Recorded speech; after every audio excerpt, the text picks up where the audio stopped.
என்று மாறவே மாறாது. அப்போ மிக வாய்மை உண்டான ஒரு உயர்தரமான சூழலாக இருந்து சூறா இதற்கு என்ன சொல்லுகிறார் என்று சொன்னால் உம்முல் குர்ஆன் என்பதாக சொல்லுகிறார். உம்முல் குர்ஆன், உம்முல் சொன்ன அரபில் தாய் என்று அர்த்தம். குர்ஆன், குர்ஆனுடைய தாய் என்பதாக இந்த சூரத்துல் ஃபாத்திஹாவை சொல்லுகிறார்கள்.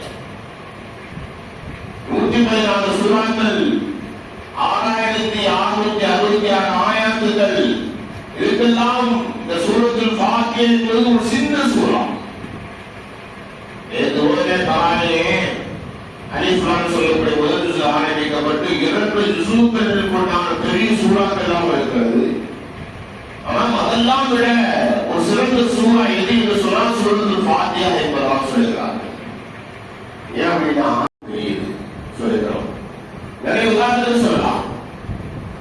பல சூறாக்கள் இருந்தாலும் அத்துணை சூறாக்களுடைய ஒட்டுமொத்தமான கருத்துக்களை அத்துணை சூறாக்களோட அத்தனை ஆயாத்துக்களும் உலகத்தில் என்னென்ன போதனைகளை போதிக்கிறதோ தௌஹீதை சொல்லுகிறதோ அத்துணை கருத்துக்களையும் உள்ளடக்கிய சூறா தான் இந்த சூறா. 5 ஆயத்து சொல்லுவாங்க. 5 ஆயத்து. அல்ஹம்துலில்லாஹி ரப்பில் ஆலமீன். இறைவனை ஈமான் கொண்டு அவனை வணங்கக்கூடிய இன்னும் விரிவாக சொல்லக்கூடிய கருத்துக்களும் அவனிடமே உதவி தேட வேண்டும் என்று சொல்லக்கூடிய கருத்துக்களையும் நேரான பாதையில் நடக்க வேண்டும், அதன்படி நேரான பாதையை அறிந்து கொள்ள வேண்டும், அதன் பிரகாரத்துடைய வாழ்க்கையில் செய்ய வேண்டும் என்று சொல்லக்கூடிய கருத்துக்களையும் நேரான வழியில் நடக்காவிட்டால் அல்லாஹ்வுடைய அருள் கிடைக்காது என்று சொல்லக்கூடிய வழி தவறக்கூடிய பாதையை விட்டும் தவிர்த்திருக்க வேண்டும் என்று சொல்லக்கூடிய இந்த சூரத்துல் ஃபாத்திஹாவுடைய அத்துணை கருத்துக்களும் உள்ளடக்கியிருக்கிறது. ஒவ்வொரு ஆயத்துக்கும் நீண்ட விளக்கங்கள் இருக்கிறது. ஆக நான் சொன்ன விஷயம் அத்துணை ஆயாத்துக்களையும் உள்ளடக்கிய ஒரு சூறா தான் சூரத்துல் ஃபாத்திஹா. இதனுடைய சிறப்புகள் நிறைய இருக்கிறது. அதாவது சூறா இருக்கிறது சாதாரணமாக யாராவது ஓதி பார்த்தவங்க என்ன செய்யணும்னு சொன்னா நமக்கு தெரிந்த சூறாக்களை அது ஒன்று சூறாவை ஓதி விடுவோம். அது மிகப்பெரிய ஒரு வழக்கத்தான சூறா. அபூ ஸயீத் குத்ரி ரலியல்லாஹு அன்ஹு சொல்லக்கூடிய சஹாபி இந்த ஹதீஸை ரிவாயத் செய்கிறார்கள் புகாரில. ஒரு நாள் நாங்க சில கூட்டத்தாராக பயணம் செய்தோம். அங்க போய் பார்த்தா அல்லாஹ் நீண்ட வரலாறு சுருக்கமாக சொல்லுகிறேன். ஒரு குழுக்களாக ஒரு சிறிய படையாக நாங்கள் வெளியூருக்கு பயணம் செய்தோம். அங்க போய் பார்த்தா பக்கத்துல அரபு தேசத்தினுடைய ஒரு கூட்டம் ஒரு குழுவுக்கு பயணித்திருந்தார்கள், தங்கி இருந்தார்கள். எங்களுக்கு சரியான பசி. அந்த நேரத்துல போய் என்ன செய்யணும்னா அந்த கூட்டத்தார்கிட்ட உதவி தேடும், ஏதாவது எங்களுக்கு விருந்து கொடுங்க அப்படின்னு சொல்லி கேட்டோம். அப்ப அந்த அரபி கூட்டத்தார்கள் விருந்து கொடுக்க மறந்துட்டாங்க.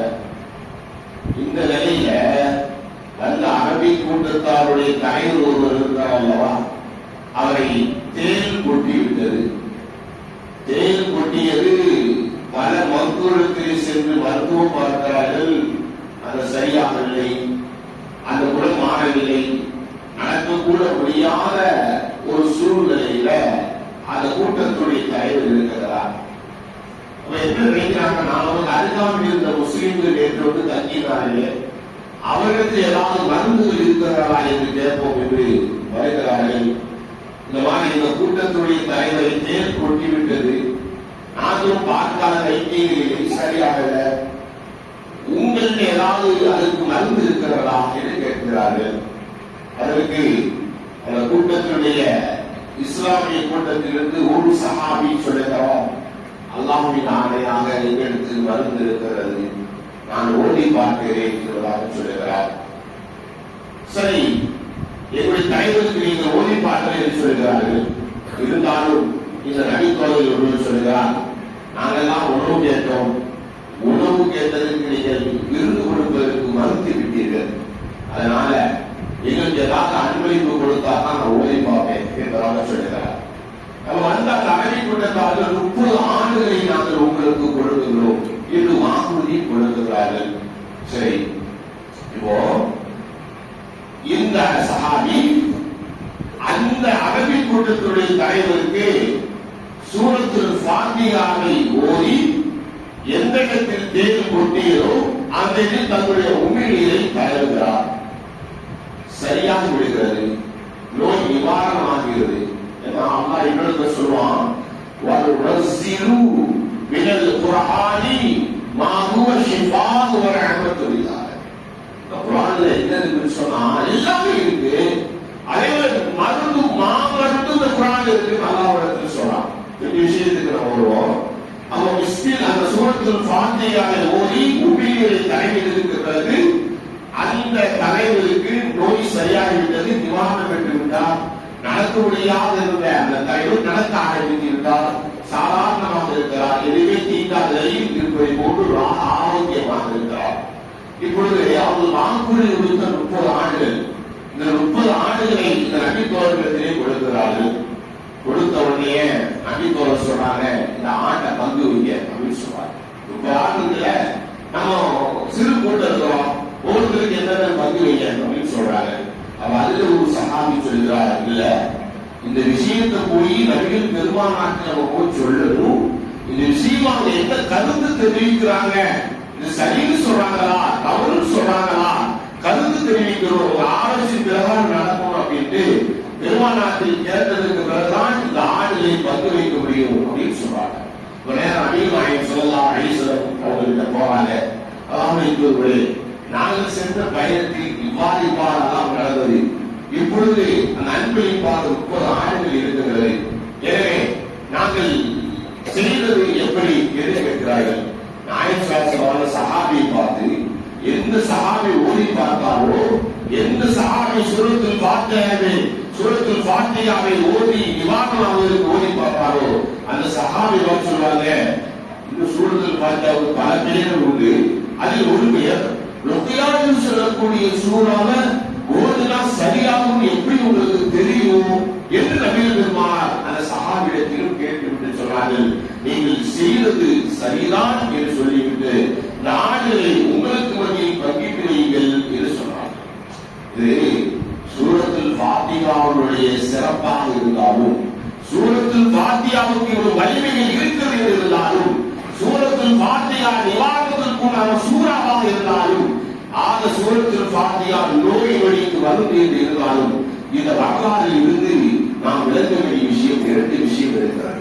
ஒன்று என்ன தெரியுமா, குர்ஆனுடைய ஆயாத்துக்களை கொண்டு நோய்களை இருக்கக்கூடியவருக்கு ஓடி பார்க்கலாம் என்பதற்கு இதுதான் ஆதாரம். குர்ஆன் ஷரீஃபை கொண்டு, சூரத்துல் ஃபாத்திஹாவை கொண்டு அல்லது ஹதீஸ்களை கொண்டு நம்மளை தேடி வரக்கூடியவர்களுக்கு இதை வைத்து ஓடி அவர்கள் மேல் உமிழ்நீராக நாம் அவர்களுக்கு ஓடி விடுவது ஷிஃபாவாகி விடும். அது ஓதுவதற்கு மார்க்கத்தில் அனுமதி இருக்கிறது. இது பெருமானாருடைய சபையிலே நடந்தது, பெருமானார் உத்தரவுக்கு இணங்க நடந்தது, பெருமானார் சரி என்று சொன்ன விஷயம் தான். அவர் ஓடி பார்ப்பது கூடும் என்பதற்கு இது ஒரு ஆதாரம். ஆனால் இன்னைக்கு மாற்று வந்தார் என்ன செய்யறாங்க சொன்னா, உடல்நிலை சரியில்லை அப்படின்னு சொன்னா எங்க வருவாங்க தெரியுமா, நேராக மருத்துவமனையை பின்னால் தள்ளிவிட்டு பள்ளிவாயிலுக்கு முன்னால் வருவார்கள். அல்லது இறை நேசர்களாக இருக்கக்கூடிய அடியாரிடத்தில் சென்று அங்கே துவாவும் செய்வார்கள். இப்போ பள்ளி வாசலுக்கு வந்து ஓடி பாருங்க ஏன் சொல்றாங்க அப்படின்னு சொன்னா, இன்னொரு அவங்களுக்கு தெரிந்த விஷயம் கூட இன்றைக்கு நம்பி செய்யறதுக்கு தெரியல. அவங்க முழுமையாக நம்பி இருக்காங்க.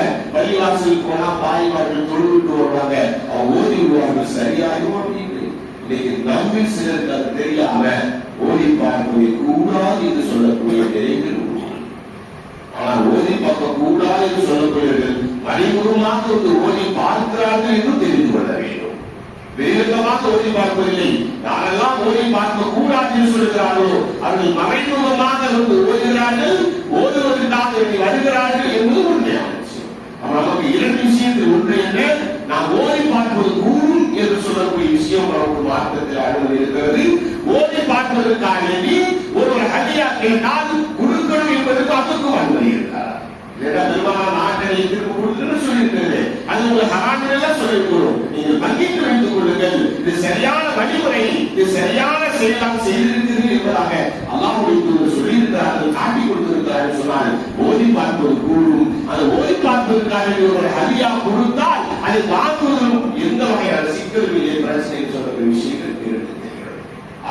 சூரத்துல் ஃபாத்திஹா என்பது ஒரு சாதாரண சூறா. ஷைத்தான் எப்படி ஆசான் தெரியும்? அவன் தன்னுடைய தலையில மண்ணை அள்ளி போட்டுக்கிட்டு அழுத வரலாறு இடம் 4. ஒன்று, அவை சபிக்கப்பட்ட பொழுது. இரண்டாவது, சுவனத்திலிருந்து பூமி இறக்கப்பட்ட பொழுது. மூன்றாவது, பெருமானாருக்கு நபி பட்டம் கிடைக்கப்பட்ட பொழுது. நான்காவது, சூரத்துல் ஃபாத்திஹா இறங்கிய பொழுது. இந்த 4 தருணத்திலும் ஷைத்தான் தன்னுடைய தலையை மண்ணை அள்ளி போட்டுக் கொண்டு கலர்ந்தார். அதுதான் என ஹதீஸில் காட்டுகிறது. சூரத்துல் ஃபாத்திஹா என்பது நாம் ஓதி பார்ப்பதற்கும் இன்னும் நம்முடைய வாழ்க்கையில் அத்தனை ஒரு நேரான வழி தவறிலிருந்து நேரான வழி காட்டுவதற்கும் சுருக்கமாக சொல்வதால் உம்முல் குர்ஆன் என்று சொன்னால் குர்ஆனுடைய தாய். இன்னும் சூறாவில் முக்கியமான ஒரு சூறா சொல்லுவோம்ல, ஒரு முக்கியமான ஆளுக அப்படின்னு சொல்லுவோம், இவர் விஐபின்னு சொல்லுவோம், இவர் ஒரு விஷயத்திற்கு சொந்தக்காரர் என்று சொல்லுவோம். அதே ஒரு சூரத்துல் ஃபாத்திஹா என்பது எல்லா வசனங்களுக்கும் எல்லா சூறாக்களுக்கும் முதன்மையானது, அது முதல் தரமானது. சூரத்துல் ஃபாத்திஹா அது ஒரு தாயினுடைய அந்தஸ்திற்கு உயர்வான சூறா என்பதாக இங்கே சுட்டி காட்டப்படுகிறது. ஆக நாம் அந்த சூறாவை எடுத்து கேட்டோம். அத்துணை ஆயிரத்துக்குரிய கருத்துக்களையும் உள்ளடக்கிய ஒரு 5 ஆயத்துக்கள் கொண்ட சூறா தான் சூரத்துல் ஃபாத்திஹா. குர்ஆனை பார்த்தோம்னு சொன்னா நிறைய விஷயங்கள், நிறைய கருத்துக்கள், நம்முடைய அறிவுக்கு எட்டாத கருத்துக்கள் எல்லாம் அது நிறைய விதங்களாக இருந்து கொண்டிருக்கிறது. நாம் ரமலானை அடைந்திருக்கிறோம், நோன்பை நிறைந்திருக்கிறோம். நாம் ஒவ்வொரு நாளும் அந்த தராவி தொழுகையை கலந்து நம்ம ஆயத்துக்களை நாம் விளங்காமல் கேட்டாலும் ஒரு எழுத்துக்கு 10 நன்மை என்று சொன்னால் நாம் ஒரு நாளைக்கு 20 லக்காயத்தை அந்த குர்ஆனுடைய ஆயத்துக்களை தராவியை கேட்கிறவர்கள்.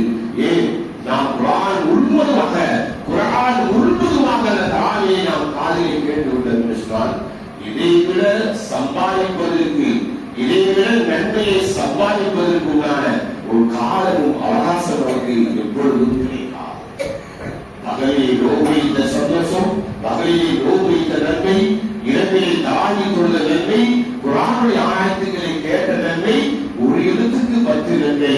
அது எத்தனை எழுத்துக்கள் குர்ஆனில் இருக்கிறது. அந்த எழுத்துக்களை நம்முடைய காதில் விளங்காவிட்டாலும் சரி, நம்முடைய காதலை கேட்கிற பொழுது, காதாக்கி கேட்கிற பொழுது காதலுடைய செவிகள் தூய்மையாகிறது, நம்முடைய உள்ளங்கள் தூய்மையாகிறது, நம்முடைய உள்ளங்கள் பரிசுத்தமாகிறது. அல்லாஹ்வுடைய பேச்சுக்கள், குர்ஆனில் அல்லாஹ்வுடைய பேச்சுக்கள் தானே, அல்லாஹ்வுடைய பேச்சுக்களை நம் காதும் இதயமும் கேட்கிற பொழுது ஆயுநாட்டில் நீடிப்பதற்கும் ஒரு அவகாசமாக இருக்கிறது.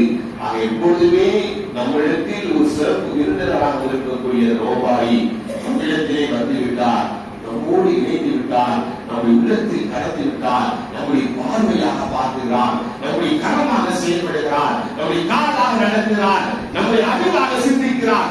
ஆக நோபாரி சிறப்பு வாய்ந்த நோபாரி. அப்படிப்பட்ட ஒரு சிறந்தவர்களாக நாம் இருக்கிறோம். பொய் சொல்லாமல், தவறுகள் செய்யாமல், எல்லா நேரங்களிலும் அல்லாஹ்வுடைய நினைப்போடு நோன்பு வைத்திருக்கிறோம் என்ற சிந்தனையோடு வாழக்கூடிய பாக்கியத்தை அதிகம் எப்பெல்லாம் ஒரு நிமிடம் கூட தவறு விடாமல் அந்த நிமிடத்தில் கூட அல்லாஹ் அல்லாஹ் என்று சொல்வதினால், சுப்ஹானல்லாஹ் சுப்ஹானல்லாஹ் சொல்வதினால், அல்ஹம்துலில்லாஹ் சொல்வதினால், அல்லாஹ் அக்பர் சொல்வதினால், பாவத்திற்கு அஸ்தக்ஃபிருல்லாஹ் சொல்வதினால் மிகப்பெரிய நன்மை இருக்கிறது. நன்மைகளை அள்ளி தரக்கூடிய மாதம் தான் ரமலான் மாதம். அந்த மாதத்தை பெற்ற நம்மவர்கள் கண்ணியப்படுத்தக்கூடியவர்களாக அல்லாஹ் தஆலா அனைத்து நோன்புகளையும் நோக்கக்கூடிய ஒரு பாக்கியத்தையும் வல்லமையும் திறமையும் அல்லாஹ் தஆலா தனக்கு உண்டான சக்தியும் தந்தருள்வானாக. ஆமீன் ஆமீன். வாஹிர் தவானா அல்ஹம்துலில்லாஹி ரப்பில் ஆலமீன். அல்ஹம்துலில்லாஹி ரப்பில் ஆலமீன். அல்லாஹும்ம ஸல்லி அலா சய்யிதினா முஹம்மது வ அலா சய்யிதினா முஹம்மது வ அலைஹி. اللهم اجعل صباحنا هذا صباح مبارك من الخير كريما وابشر بعيدا لا خاصيه ولا عاصيه ولا محروما. اللهم اجعل اول يومنا هذا لنا صلاه ووسطه فلاح واخره نجاح ورباحا. اللهم تقبل منا ما كان صالحا واصلح لنا ما كان فاصلا. اللهم بك اصبحنا وبك امسينا وبك نحيا وبك نموت وإليك النشور. اللهم صل على نور السماء وقنا شر ما في القلب وعذبنا بجلالك يا كريم يا رحيم يا الله. اللهم اغفرنا بحلالك وحرامك وعلنا من منك ومن سواك. اللهم وفقنا كما حج بيتك الحرام وزيارة نبينا محمد صلى الله عليه وسلم. اللهم ارحمنا برحمتك يا ارحم الراحمين. اللهم ارحمنا برحمتك يا ارحم الراحمين. اللهم ارحمنا برحمتك يا ارحم الراحمين. اللهم آتنا في الدنيا حسنة وفي الآخرة حسنة وقنا عذاب النار وادخلنا الجنة مع الأبرار يا عزيز يا غفار يا رب العالمين. وصلى الله تعالى وسلم على خير خلقه سيدنا محمد وآله وصحبه أجمعين والحمد لله رب العالمين.